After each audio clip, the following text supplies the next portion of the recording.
Now, e-sign is a system proposed for issue of digital certificates online and their use for online transactions. This e-sign requirement was first indicated when the Government of India introduced the DigiLocker scheme sometime back, where it encouraged public to store important documents such as PAN card or say marks card, etc. in this system of DigiLocker, and whenever there is a need for presenting it to any authority, present it with a digital signature online. So this was one of the proposals. And since this presentation of the documents had a sort of a KYC angle, it had to be authenticated by the person who is presenting it, and that's why there was a need for this online digital signatures. Now, Information Technology Act 2000, which became effective from 17th October 2000, had suggested a digital signature system as a means of authentication of electronic documents, which was PKI based, where the document hash value is calculated and that hash value is encrypted with the private key of the person who is authenticating the system. Since the private key exclusively belongs to the particular person and the hash value captures the document, the two together could authenticate the document and also the person.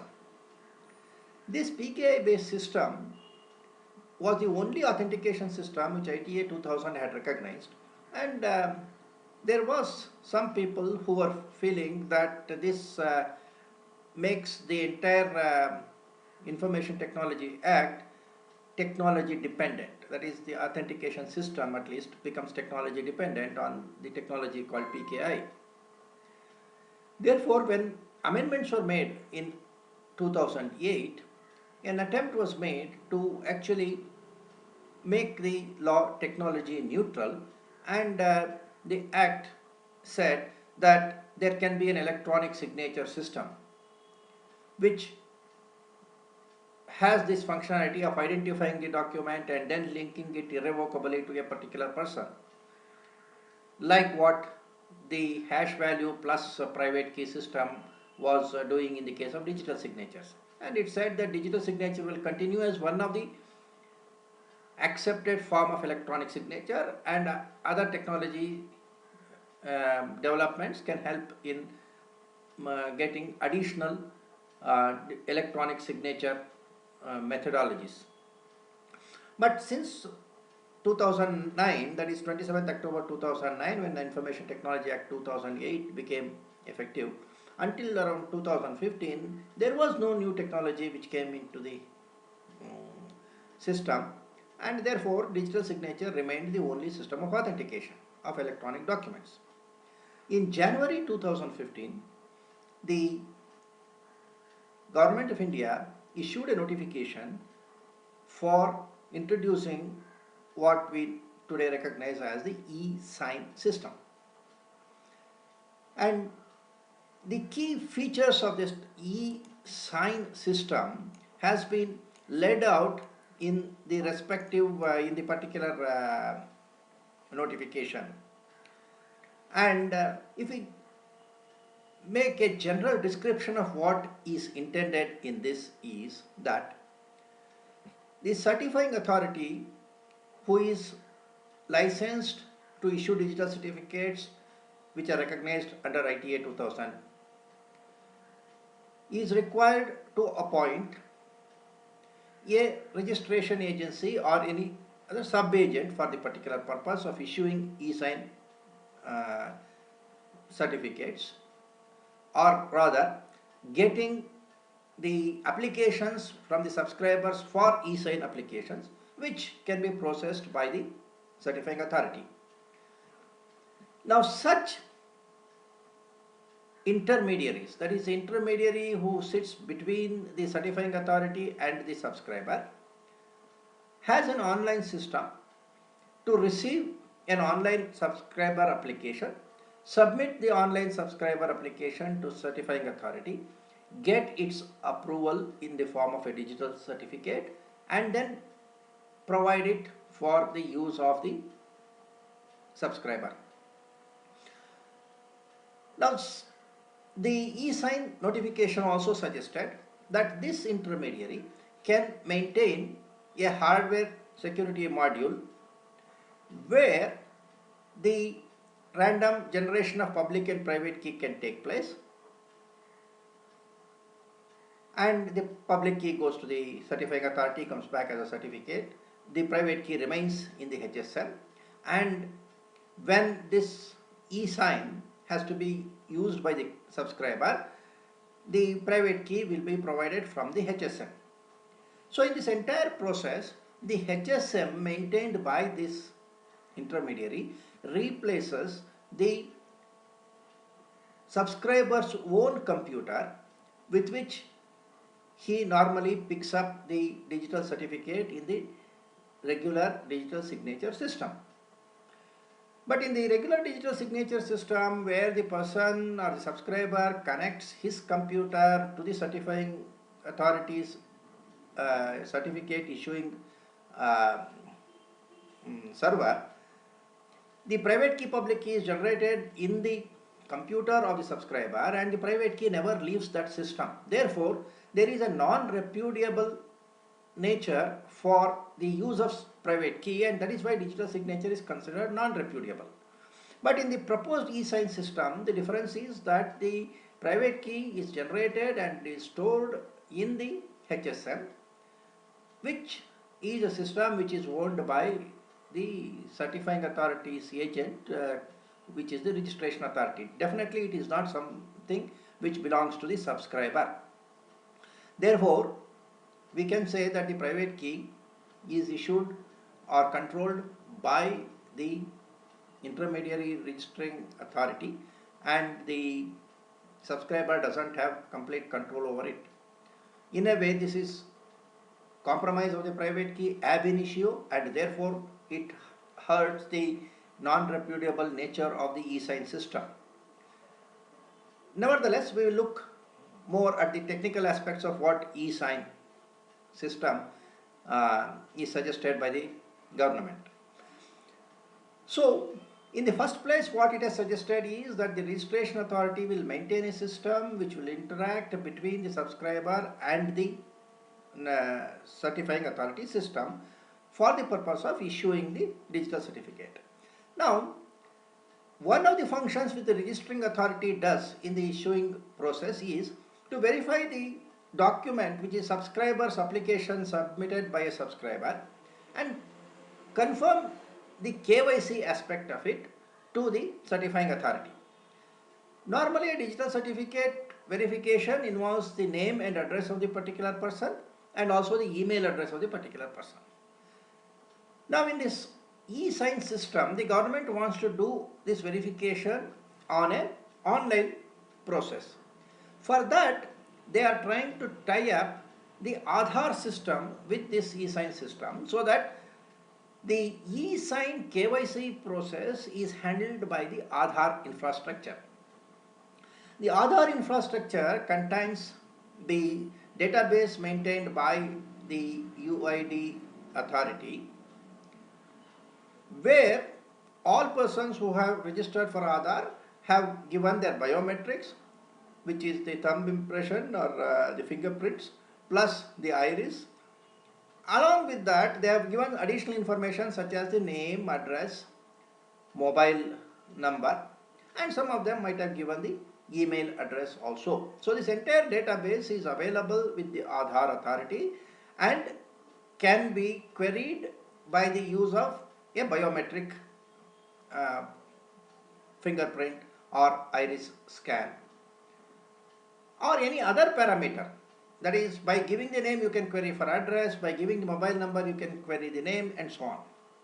Now this process is linked to the e-sign process, and it is suggested that the authority which has the necessary say infrastructure and agreement with the Aadhaar authorities for doing what is called the e-KYC system, can link up with the registrar who has to provide the link between the subscriber and the certifying authority for the e-sign issue system, so that this registering authority, the intermediary who has to take the subscriber's application for e-sign, before forwarding it to the certifying authority, has to verify the KYC, does a query with the e-KYC agent, saying that I have received the subscriber's application from Mr. So-and-so with this address. Now can you confirm? Now this e-KYC agent then refers that data to the Aadhaar system and comes back with a positive or negative reply that yes, this is fine. Now once he gives clearance to the KYC, then the registering authority will release the subscriber's application to the certifying authority, gets back the digital certificate, which then has to come to the possession of this subscriber, so that he can use the private key and the public key in whatever manner he wants for the purpose of any transaction. So in this whole process, the subscriber first interacts with a transaction authority, let us say a bank or something like that, wants to do a transaction. That bank says that you have to give me a digitally signed request. Now this person says, I don't have a digital signature. Then the bank suggests, why don't you take an e-sign on a real-time basis. Therefore, this transaction request application immediately suggests that there is a facility called e-sign which you can use. Then if the customer says, yes, I will use it, then he has to be immediately ported onto this system of the registering authority and request for an immediate issue of a e-sign digital certificate. Now at that time, this registering authority will say, please give me your details, name, address, etc.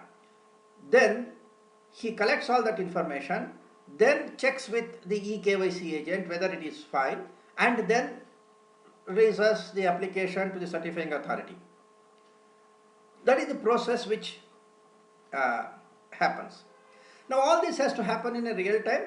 Therefore, the transaction API sends the request to the registrar, registering authority has another API to check with the KYC and the another link to this certifying authority.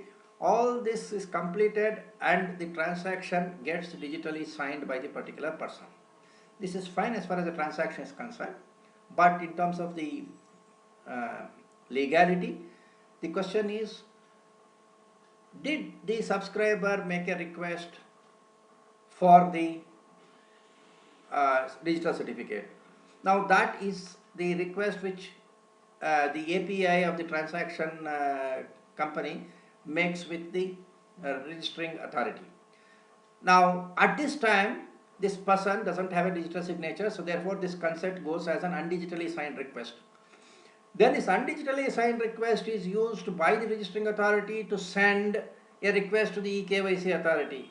E-KYC authorities release the KYC again without a specific digitally signed request from the Aadhaar holder.